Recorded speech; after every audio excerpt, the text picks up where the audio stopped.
Hi, my name is Meg Pierce from The World is My Classroom, and today I have a book recommendation for teachers and kids alike. If you want to get boys to read, I highly recommend The Absolutely True Diary of a Part-Time Indian by Sherman Alexie.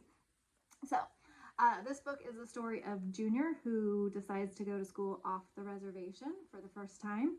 And the boys like it for three reasons, and I say boys in particular because I just got done teaching 7th grade at an all-boys school, and those boys did not want to read, but they loved reading this book, and they would actually fight over who was reading aloud.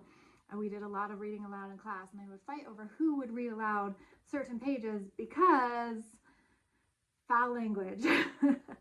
They love it. I know you're sitting there thinking, are you really recommending that we have kids cursing in class? So I honestly, if I had reread this beforehand, I might not have had the bravery to do it. But I am so glad I did, because it really got the boys reading, especially like aloud, and it was an excellent opportunity to talk about what is appropriate language for school versus how we talk with our friends, and actually led to several writing activities where we could talk about that use of language.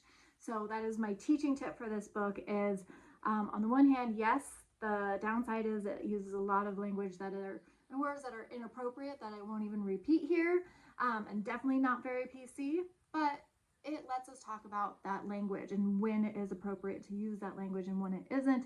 And I always make a rule in my class that just because we read it in the book doesn't mean that we can repeat it outside the book. And there are certain words that I don't even let the kids read even out loud.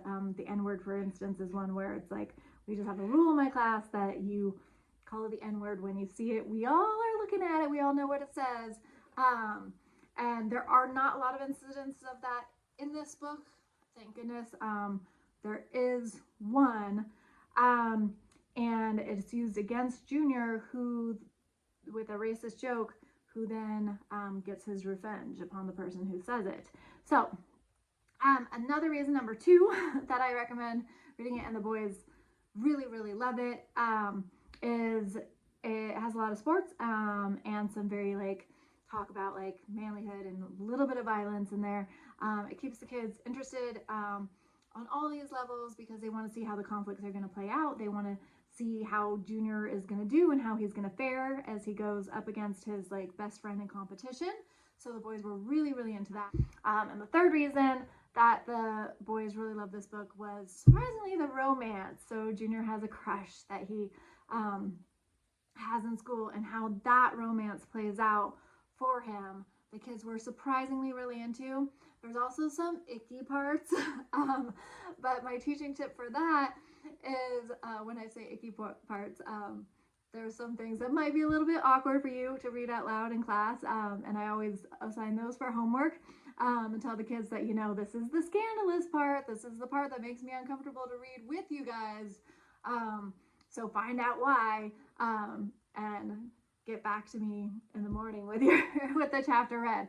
And so that actually encourages them to read. So like I said, there are a couple of warnings here that there's definitely controversial things in this book, but it's that very controversy that makes the kids, and the boys in particular, just eat it up. So give it a shot. Have a great day.